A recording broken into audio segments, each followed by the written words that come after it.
The night my daughter-in-law showed up at my back door, I was in the middle of canning tomatoes. That is what I do in late August. I fill the kitchen with steam and the smell of vinegar, and I line up jars on the counter the way my grandmother lined them up in her kitchen in Knoxville, and I do not think about anything except the seal and the heat and whether I have enough lids. My husband Vernon used to say I canned tomatoes the way other women took Xanax. He passed 7 years ago, and I still do it the same way, every August, without fail. I heard the screen door rattle. Not a knock. More like something brushing against it, the way the wind catches it sometimes when a storm is coming in. I turned down the burner and wiped my hands on my apron, and when I opened the door, I almost did not see her, because she had folded herself down onto the top step with her knees pulled to her chest and her head down. Her name is Lily. She is 34 years old. She teaches second grade at an elementary school 20 minutes from here, and she has this quality about her that her students must love, this way of being fully present with you, looking at you like what you are saying is the most important thing she has heard all day. She had been married to my son Thomas for 3 years. She called me May, which is what my own grandchildren will someday call me, not my given name, but the softer version, the one that means something. She looked up when I opened the door, and I could see in the porch light that her right cheek was swollen and red, not yet bruised, but heading there fast. She was holding her left wrist against her stomach, and her breathing was the kind that comes after crying for a long time, that shallow hitching sound. "May," she said. "Just that. Just my name." I got her inside and into the kitchen chair closest to the door, and I turned all 4 burners off, and I sat across from her at the table, and I said, "Tell me what happened. Not yet. What do I do, or who do I call? Just tell me." She told me. The night before, Thomas had driven up to Asheville to help his college roommate move into a new apartment. He had planned to be back by 10. But the move took longer than expected, and he called around 8 to say he was staying over and would be home by noon the next day. Lily had been alone in the house. She had been looking forward to it, she told me, a night to herself, take-out and a book, and early to bed. Around 7:30 her sister-in-law knocked on the door. My daughter. Her name is Renata.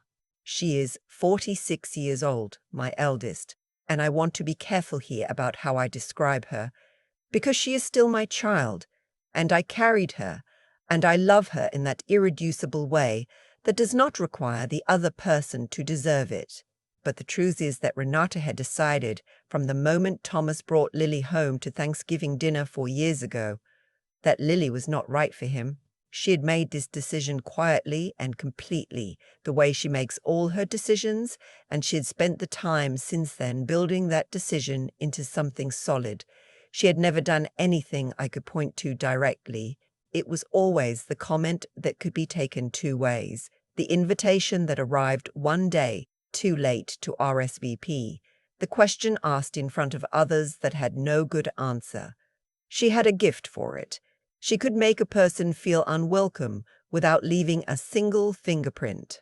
Lily told me that Renata had come to the door with a bag from Lily's favorite Thai restaurant. She said she had been thinking about how things had been between them and she wanted to start over. She said she had been unfair and she knew it and she was sorry. Lily, because she is the kind of person who still believes people can mean what they say. Let her in. They sat at the kitchen table. Renata had brought enough food for 2. They ate and talked, and Lily said it felt genuine. It felt like something was actually shifting, and she had let herself feel something like relief. Then Renata pushed the containers to the side, and she said, "I need to tell you something." Lily said she waited. Renata said, "Thomas called me last month. He told me he has been miserable. He said he feels trapped and he does not know how to tell you." Lily did not say anything. She was trying to understand if what she was hearing was real. Renata said he only stayed because of the miscarriage. He felt guilty leaving after that. But he told me that if it had not happened, he would have asked for a divorce 2 years ago. Lily said she stood up from the table. She told Renata she needed to leave. Renata did not leave. She said, "I am telling you this because someone has to. You have built your whole life around a man who is with you out of pity. You should know what you actually are to this family." Lily walked to the front door and opened it. Renata followed her, and when Lily reached for the door to hold it open, Renata grabbed her wrist and said, "You need to hear this," and she yanked her arm sideways, and Lily felt something pull wrong in her wrist, that specific wrong feeling you know immediately is not right. She pulled away and stepped back and lost her balance on the edge of the rug in the entryway, and went down hard on her right side, her cheek hitting the corner of the side table on her way down. She lay on the floor, and Renata stood in the open doorway and said, "I am trying to help you. The sooner you accept that you do not belong here, the better off you will be." Then she left. She pulled the door almost shut behind her, but not all the way, and Lily lay there on the floor for a long time, longer than she should have, she told me, because she kept waiting to feel differently than she felt. She kept thinking if she just gave it another minute, it would stop being real. Her phone was in the kitchen. She got up eventually and got it, and she stood in the middle of the kitchen, and she looked at Thomas's name in her contacts, and she thought about calling him, and then she thought about what that call would be, what it would do to him on that drive home, and she put the phone down. She looked up my number instead. She drove herself to my house with her wrist wrapped in a dish towel and her eyes swelling shut, and she sat down on my top step and waited for me to hear her. I called her doctor, who is also a family friend, and he told me to take her to urgent care and to make sure someone looked at the wrist before morning. I drove her myself. The urgent care on Millbrook Road was nearly empty at 9:30 on a Wednesday, and the nurse who took her vitals was kind in that efficient, no-fuss way. I appreciate, not performatively gentle, but actually paying attention. The wrist was sprained, not broken. The cheek was badly contused, but structurally intact. They gave her an ice pack and a brace, and told her to follow up in a week. I sat in the waiting room, and I did not call Thomas. I did not call Renata. I sat with what I knew, and I thought about it the way you think about something when you know you only get to decide once. When we got back to my house, I made Lily sleep in the guest room, and I sat at the kitchen table and I called my younger brother. His name is Wesley. He is 61 years old.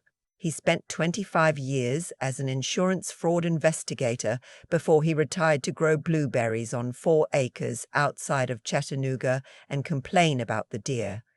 He is the most careful person I have ever known. When we were children, our mother used to say that Wesley was born double-checking. He read every label, asked every follow-up question, kept records of things no one else thought to keep records of. He drove me crazy growing up. Later, I understood that it was the most valuable thing a person could be. I told him what had happened. I told it to him in order and without conclusions, just the facts, the way he always asks for them, because Wesley does not want your interpretation. He wants the raw material, and he will build his own interpretation, and it will be better than yours. When I finished, he was quiet for a moment. Then he said, "Is she willing to document this?" I said I did not know yet. He said, "Do not call Renata. Do not tell Thomas until morning, not on the road. I need to look into some things." I said, "Wesley, what kind of things?" He said, "I have been watching Renata for a while, May." I did not want to say anything without being sure, but some things have been sitting wrong with me for about 2 years now, and I think tonight might be the night I find out if I was right. I asked him what he meant. He said, "Let me work tonight. I will call you in the morning. I know my brother. I have known him for 61 years. I said, "Okay." And I went and looked in on Lily, and she was asleep with the ice pack still pressed to her cheek, and she looked, even like that, like someone who deserved better than what she had gotten. And I went back to the kitchen and I finished canning my tomatoes, because I did not know what else to do with my hands. Thomas arrived at my house at 8 the next morning instead of noon because I had sent him a message that said only, "Come straight here when you leave." He walked in the front door and I met him in the hallway and I told him Lily was safe and sleeping, and then I told him what had happened. I told him all of it. I watched his face move through things I do not have words for. He is a quiet man, my son. He has always processed things on the inside, and when I finished he sat down on the hallway bench and put his elbows on his knees and stared at the floor for a long time. He said, "I need to go to her." I said, "Yes, but first I need you to hear something else." I told him what Renata had said about the phone call, about Thomas telling her he felt trapped, about staying only out of guilt. He looked up at me, and what was in his face was not complicated. He said, "I never said that. I have never said anything like that. Not to her, not to anyone. May, I have never been happier than I have been these 3 years." I said, "I know." He said, "How could she say that to her?" I said, "I do not know, but Wesley is working on something, and I need you to trust me and not call Renata today." He looked at me the way he has looked at me since he was small, when he could not see the whole shape of something, but he trusted that I could. He said okay. He went in and sat with Lily, and I gave them their privacy, and I went back to the kitchen and waited for Wesley to call. He called at 9:45. He had been up all night. Wesley had started pulling threads 2 years ago, he told me, after he noticed something at our mother's 82nd birthday dinner. Renata had offered to help manage the catering payment and the venue deposit for the party, which was held at a private room at a restaurant in Brentwood. Wesley had asked to see the receipts afterward, the way he always does, and Renata had sent him scanned copies that looked correct. But Wesley had worked in insurance fraud for 25 years, and he had looked at those receipts for maybe 45 seconds before he knew something was wrong. The formatting on one of the catering invoices was slightly off. The font spacing on the total line was different from the rest of the document. He did not say anything then. He started keeping a file.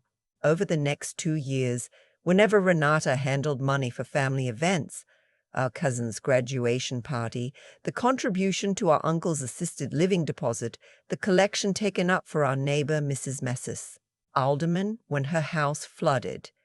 Wesley tracked the amounts and then quietly verified the actual costs. He found, in each case, a discrepancy, nothing large enough to cause a scene over.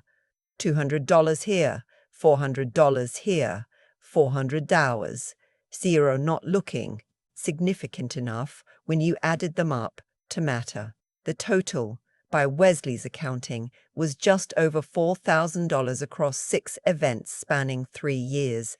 He had not said anything because he did not have enough, and he did not want to be wrong about his own sister. But after I called him, he had spent the night on the phone with 2 people he knew from his years in the field, a forensic accountant who now worked independently and a woman who had moved into elder financial abuse litigation. He had laid out what he had, and they had confirmed that what he was describing was actionable and potentially criminal in our state. He had also, he told me, found something else. He had been thinking, he said, about why Renata told Lily that particular lie, the specific lie that Thomas had called her and said he was miserable. Not a small comment, not an insinuation, but a direct, fabricated story designed to make Lily believe the marriage was not real. That kind of lie, Wesley said, is not improvised. That kind of lie is prepared. You make up that specific story because you want a particular outcome, and the outcome you want is for Lily to leave. He said, "I think Renata has been planning for a while to get Lily out of the picture, and I think part of the reason is the house." Thomas and Lily's house was in a neighborhood that had appreciated significantly over the past 4 years. They had bought it together, and both names were on the deed. But 3 months ago Thomas had mentioned to me in passing that Renata had been asking questions about whether he had updated his estate documents since the wedding. He had thought it was just her being her, that intrusive quality she has always had about money. Wesley thought it was more than that. He thought Renata had been calculating what Thomas's share of the estate would look like if Lily were not in the picture, and he thought the conversation last night was her making a move.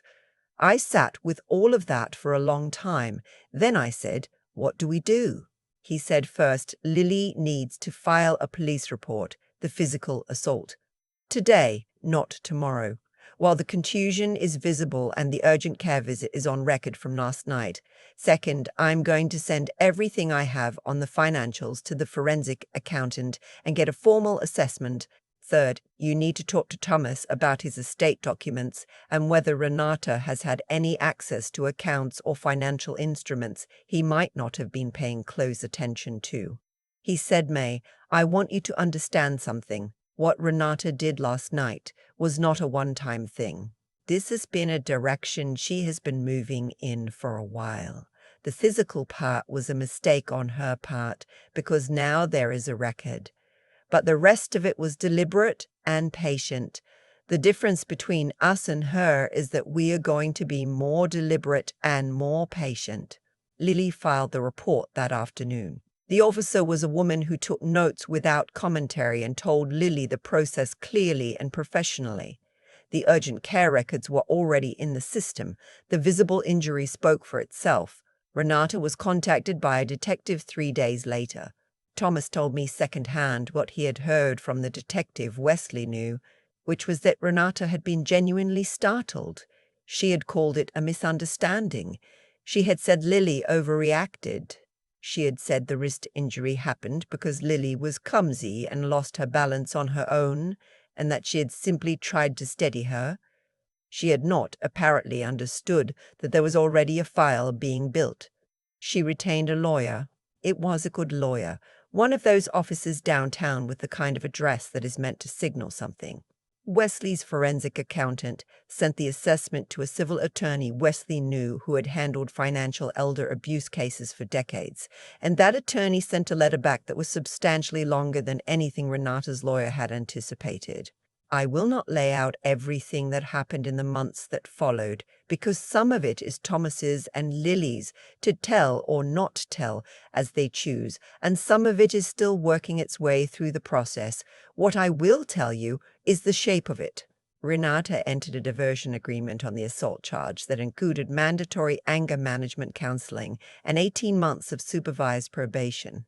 Her attorney had clearly counseled her that going to trial against a second-grade teacher with a documented sprained wrist and a contused cheek who had driven herself to her mother-in-law's house after the incident was not a winning proposition. The financial matter was more complicated and took longer, and I am not going to characterize the legal outcome beyond saying that my mother, who is 84 years old and lives in a memory care facility outside Nashville and whose birthday party money was among the funds in question, was made whole. That was what mattered to me most. What I did not know until Wesley told me about 6 months in was that the investigation into the financial discrepancies had turned up something else. Renata had, over the previous 18 months, been quietly borrowing money from our cousin's elderly father-in-law, a retired postal worker named Mr. Beaumont, who was 81 and lived alone and who had trusted her because she was family and came around with casseroles. The amounts were larger. The records were cleaner, but not clean enough for Wesley's forensic accountant. That matter was referred to the district attorney's office, and I was not involved in what came of it. And I did not ask Wesley to pursue it. He had followed the thread because that is what Wesley does. Our father raised us to believe that the truth does not need help to be true. It only needs someone patient enough to keep looking. Renata and Thomas have not spoken in 5 months. I have not spoken to her either. I carry that the way I carry most hard things, in the quiet parts of the morning before the day gets loud, and I am still working out what it means to love someone and be unable to trust them and to understand that those two things can exist at the same time without one cancelling the other. Lily's wrist healed, her cheek healed. What took longer was the other part, the part that the urgent care discharge papers do not have a category for, the part where you have to rebuild your sense of what you thought was solid. Thomas was patient with her in that process in a way that made me proud of him, in a way I did not have words for. The quiet, daily way he was just there, steady, not rushing her toward being okay. In February, she told me she was pregnant. She told me in my kitchen, standing by the counter where I keep the canning jars, and her face had that particular light in it that is not quite happiness, because happiness is not big enough. It is something larger and more frightened and more grateful than happiness. I held her for a long time, and I did not say anything because there was nothing to say that the holding did not already say better. Her name is Vera. She was born on a Friday in June, 7 pounds even, with her father's patience already visible in the way she looked around the hospital room like she was taking a careful inventory before deciding how she felt about things. Thomas held her, and then the nurse put her in my arms, and I stood at that window and I thought about my father, who worked 30 years as a floor supervisor at a manufacturing plant and kept his receipts for everything and never once raised his voice when the truth was available instead. I thought about Wesley in his house in Chattanooga with his blueberries and his files and his 25 years of knowing that the people who think they are clever usually leave a trail. Renata was not at the hospital. She had not been part of the months leading up to it. That absence is something I live with, not comfortably, but honestly, without pretending it is simple. The week after Lily came home, I went over ahead of them to get the house ready. I made a pot of soup, the chicken one with the wide noodles that Lily said once was the best thing she had ever eaten, and I set it on the stove on low. I brought a small quilt my mother had made decades ago, and I laid it in the bassinet in the corner of the living room where the morning light comes in. When they walked through the door, Lily stopped in the entryway and looked at the room, and then she saw the quilt, and she put her face against Thomas's shoulder, and her whole body just let go in that way that is not sadness. That is something on the other side of sadness. Relief that finally has somewhere to land. I go over on Sunday afternoons. I bring tomatoes when I have them, and soup when I do not. Vera is 6 weeks old now, and she regards me with the specific, serious attention of someone who has important questions and is taking her time formulating them. I talk to her about her great-grandmother's quilt, and about Wesley, and about the tomatoes, and about how the light comes in different, depending on the season, and she listens like she is filing it away. I am 62 years old. I have made mistakes I will not get to take back. And I have learned things I wish I had learned earlier. And the thing I know now that I did not know 30 years ago is this. The instinct when someone hurts the people you love is to be loud about it, to confront them in the driveway, to say your piece at the dinner table, to make sure they know that you know. I understand that instinct. I have felt it. I felt it sitting in that urgent care waiting room with my hands wrapped around a paper cup of bad coffee, thinking about my daughter standing in Lily's entryway, telling her she did not belong. That loud does not build anything. Loud only breaks what is already there.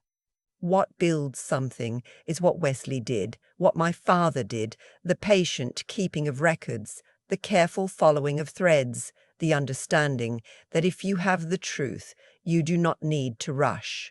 You can wait until the moment when it matters most, and then you lay it down on the table and you let it speak for itself.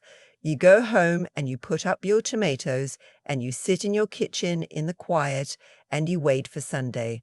And when Sunday comes, you hold your granddaughter and you tell her about the quilt and the light, and you let that be the whole world for a while, because it is enough. It has always been enough. I just had to live long enough to understand that. I have been thinking a lot lately about what it actually costs a person to do nothing, not the dramatic nothing, not the kind where you stand by while something terrible happens in front of you, the quiet nothing, the kind where you notice something is wrong and you tell yourself it is probably fine, it is probably just her way, it is probably something that will work itself out if you give it enough time and enough grace. I did that for years with Renata. I smoothed and I waited, and I told myself that family is complicated and that time has a way of softening things. What I did not understand then is that some things do not soften with time. Some things calcify. Some things get harder and more sure of themselves the longer you leave them alone. What happened to Lily on that August night was not a sudden thing. It was the end of a direction Renata had been moving in for a long time, and I had seen enough of that direction to have said something earlier, and I had chosen the easier thing instead. I carry that. I do not say it to punish myself because I do not think self-punishment is useful to anyone. I say it because it is true and because the truth of it changed something in me about what I am willing to tolerate going forward, about what I am willing to call complicated when it is really just wrong. What Wesley did, the years of quiet record-keeping, the careful following of threads, the refusal to act until he had something real, that is not a skill you are born with. It is a discipline. It is what you build when you decide that being right matters more than being loud, that the moment of truth matters more than the satisfaction of the argument. Our father built that in him. Those years growing up watching a man who kept his receipts and asked his follow-up questions and waited with something that looked like patience but was actually conviction, that is what you carry forward. That is what you give your children, not money, not connections.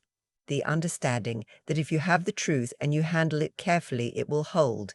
Lily has that quality too in her own way. She's not built like Wesley. She's built warmer, more open, more willing to believe in a person's capacity to change. She let Renata in that night because she is the kind of woman who still opens the door. I used to think that quality was a vulnerability. I understand now that it is a form of courage, the willingness to keep trying even when trying has cost you something. The courage is not in the armor. The courage is in the openness, and in knowing how to pick yourself up off the floor when the openness doesn't protect you the way you hoped it would. What I know at 62 is that the three things worth building in a person are not complicated. They are not secret. They are just slow.